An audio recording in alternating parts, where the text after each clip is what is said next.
I have heard much about St. Andrew's, Kitchener over the years through various students and field education students, and as well as in the wider church. So it's a real privilege to just have this opportunity to meet you a little bit and to get a little bit familiar with you today. I'm preaching on the passage from Matthew and thinking about this image of salt and light and what it means to be salt and light in the world when we think about being the church. So here you are, celebrating 158 years of being a vital part of the community of Kitchener-Waterloo. It's a time to remember and to give thanks for the past and for the ways that God has been present and working within and through this community of faith. It is a time in gratitude to raise up those saints who have gone before you. And it is a time to remember where you have come from, but also a time to remember and to ponder the present, to pay attention to God's call to you today, and to consider the uniqueness of this time in history for this community of faith, both the gifts of this time, but also the challenges of this time. And an anniversary Sunday is also a good time to consider the future and to consider where we are going and how God is calling us into the future as a community of faith here and also as a larger church within the North American context. So this is what I've chosen to focus on mostly, or aim toward by the end of the sermon. The future of the church. It's one of those themes that can cause much anxiety and worry for many mainline Christians today, and that's part of the reason we probably need to be talking about it. I see this congregation and I see such a vital, alive, and full set of pews here, and I was looking at your website and I see all the wonderful activity going on here, and it's wonderful to see that because it's quite unusual in a lot of the churches across the denomination and across the mainline church within Canada today. So when we think honestly about the larger church in this context, some of the dominant images that are coming to mind for people today are images of invisibility and increasing irrelevance. A lot of people in the churches are worried about this. Over the past 40 to 50 years, within the memory of most of you here, many of you here, the state of the wider church in North America has been falling increasingly into a state of decay and decline. The reality of the mainline church today in North America is a huge contrast to the glory days of the church that some of you, many of you can remember. In the 50s and the early 60s, some of you will remember a time when all the pews in every church were full, when children's programs were thriving. This was the norm across the country. This was the norm across all the mainline denominations. It was a time when Canadians, all Canadians, knew the Lord's Prayer and the true meaning of Easter and of Christmas. It was a time when budgets were overflowing with money and churches were being built and expanded in order to accommodate all who came. It was a time when the government came to the churches for input on public policy, and the church had a meaningful voice in the public sphere.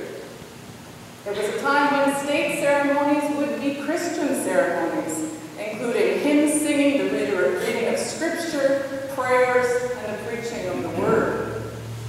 This time of the glory of the church is that recent. And now, a mere few decades later, a huge number of churches across Canada are shutting their doors and closing their buildings. It is a time of decline, many say. It is a time for mourning, others say. And on the other hand, sometimes I hear people, church leaders actually desperately attempting to deny the reality of this demise, this challenging time, and to barricade themselves against this idea, shouting out a kind of rallying cry that if only we would work harder, try harder, pay more money, be more hip with the times, if only we offered more of this and more of that, if we only had multimedia presentations, and if we could be more like a self-help organization, and on it goes, if only, if only. In some ways, this kind of crying out against this demise, or trying to push it and deny it and say, we'll just get it right, feels sometimes like a last-ditch effort to stave off the predators.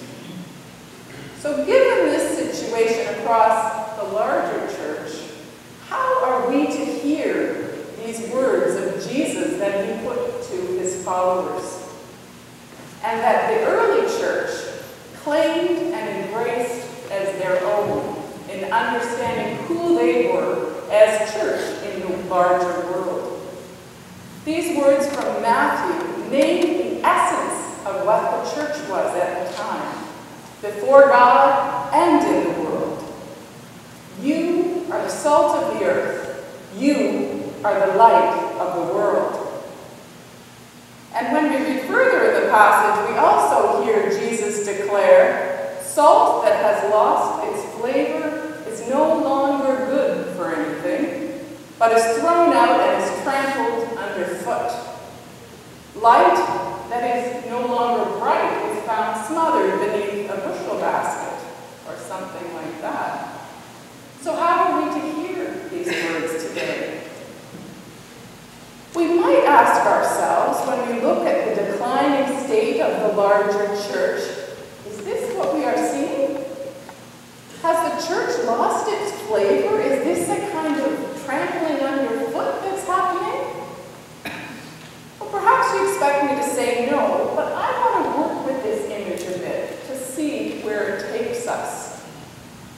Because I think if we think about it from a certain angle, we can see that what we have witnessed dramatically over the past 50 years is a kind of trampling underfoot that has characterized much of the ways of the church in the Western world. A trampling underfoot that is trampling certain habits of the church that have been there in the Western world for about the past 1,600 years.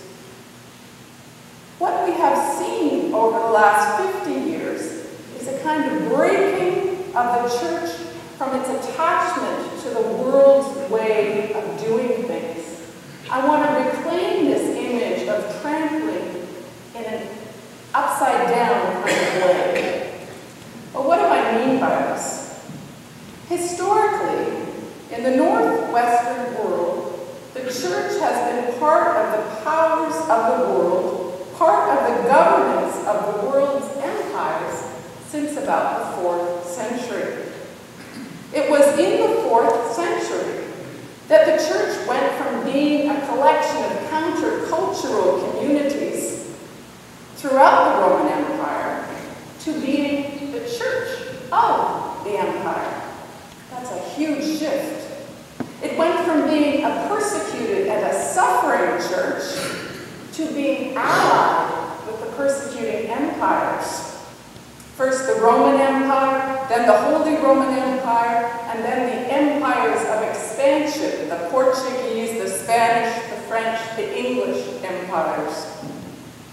So throughout the last 1,600 years approximately, it's really only been in the last 5 decades in the West that the church has begun to be liberated from the powers of empire, liberated from its bondage to the world's ways and to the wanton frenzy for glory, power, and prestige. It's now that the church in this context, in some sense, is truly free to live its truth as God's salt and light in the world. I believe this is an incredibly sacred time for the church. For it is only when the church is freed from these worldly desires, from our wanton frenzy for popularity, power, and prestige, it is only then that it can be God's church.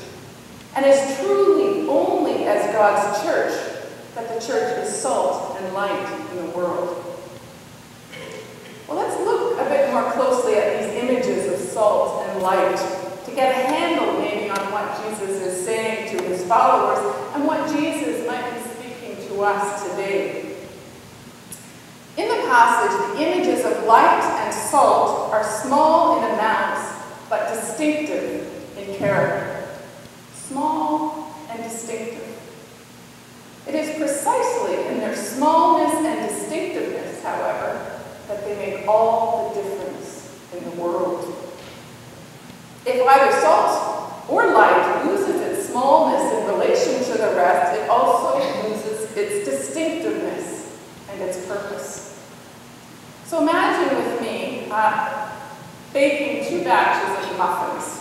The first recipe asks for, among other things, a cup of flour and a cup of salt. That would be terrible. Can you imagine? Well, this is the kind of recipe that has been functioning in the church, some would say, for way too long. The church maybe lost some of its tastiness in the world because it tried to be something it was not, tried to have power or dominance or prestige in the world, and as such, thrown out, trampled underfoot. In losing its smallness and distinctiveness in the world, or in the muffin, as the case may be, maybe did it lose its tasty purpose. The other recipe calls for a cup of oats, a cup of flour, half a cup of raisins, and a teaspoon of salt. Yum. A huge difference. A huge difference in proportion and size between the flour and the salt. And it is precisely the smallness of the amount of salt and its distinctiveness that flavors the rest. It's an interesting image to explore. So too with the church. It is precisely in its distinctiveness and even its smallness in the world that the church can be God's salt and light. Or we can say it as about the light as well. The radiance, brilliance of light is seen most distinctively in darkness. And it is precisely in the smallness and distinctiveness in the world that the church can be God's true light. But central to being God's true light and salt is for us as church to know ourselves as firstly belonging to God. It is God who gives the tastiness and the brightness. It is God who tosses us into the world. We are called to be God's ingredients in the world and to trust God to do the mixing. God is the great baker, if you like.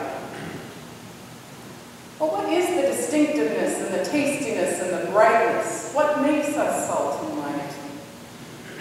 It is the fact that our hearts and minds have been and continue to be open to the truth revealed in Jesus Christ. The truth that despite all in the world that might lead us to think otherwise, the world is loved with a tenderness and a passion that is truly out of this world. What gives us our distinctive and tasty brightness is the reality that as people of faith, we have been given eyes to catch glimpses of the world through the eyes of God, through the eyes of love. We, the church today, are called to see this truth confessed in faith that is invisible to the naked eye. That despite all in the world that speaks to the contrary, we and all that is are held in an embrace that will not let us go. We are called to be God's ingredient of love in the world. Despite all in the world that might To God, our life matters, absolutely. To God, all life matters, absolutely. What is the future of the church that God calls us to? We are called to engage the world as salt and light, with hearts of compassion amidst the world's fearful indifference, with steadfast faith amidst the world's message of meaninglessness, with righteous indignation against all that is unjust, with forgiveness amidst the world's hard-heartedness, with openness amidst inhospitality, with righteous anger against all that maims and undermines God's gift of life in all its elements. And in all this, we are called in humility to trust God. Trust God who sprinkles and mixes us into the world. What is the future of the church? Well, in some sense, after so many centuries, we are set free to be who we are, salt of the earth, light of the world, not in charge of the world, but giving ourselves to the world, trusting God to mix us and use us as God will. I'll share with you now a reading that speaks to the heart of faith and to what being salt and light, I think, means. It's written by Mother Teresa. You might have heard it before. People are often unreasonable, illogical, self-centered. Forgive them anyway. If you are kind, people might accuse you of selfish, ulterior motives. Be kind anyway. If you are successful, you will win some false friends and some true enemies. Succeed anyway. If you are honest and frank, people might cheat you. Be honest and frank anyway. What you spend years building, someone could destroy overnight. Build anyway. If you find serenity and happiness, others may be jealous. Be happy anyway. The good you do today, people will often forget tomorrow. Do good anyway. Give the world the best you've got, and it may never be enough. But give the world the best you've got anyway. You see, in the final analysis, it's between you and God. It was never between you and them anyway. We need not fear the shifts that are taking place. God is doing a new thing, and we're invited to participate in being God's tasty brightness in the world. Our increasing smallness as a denomination and the distinctiveness of our denomination is standing out. And this time requires courage and discernment. And our courage is bolstered by the fact that we are joined with the saints of old, the saints in this community, the saints in all communities, and with those earliest of Christians. Those earliest of Christians for whom being salt and light meant at times feeling alien to the society around them, but driven by a passion for the truth of God and the truth of love. What does it mean for the future of the Presbyterian Church in Canada or the future of mainline churches in North America? Well, I think this process of being trampled underfoot, as the scripture describes, will likely continue. As an institution, the church will flounder. But this trampling may well be the means to the church's greater faithfulness, the means to its liberation and its hope.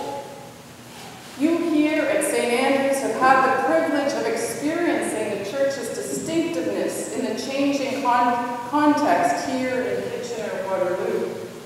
I invite you to contemplate your distinctiveness in this community. What has God done through you? What all the things that God has done through you as a community, and continues to call you forth to do. Even if you face at times declining numbers, how is God present and calling you? Second, as a congregation, you are called together into community.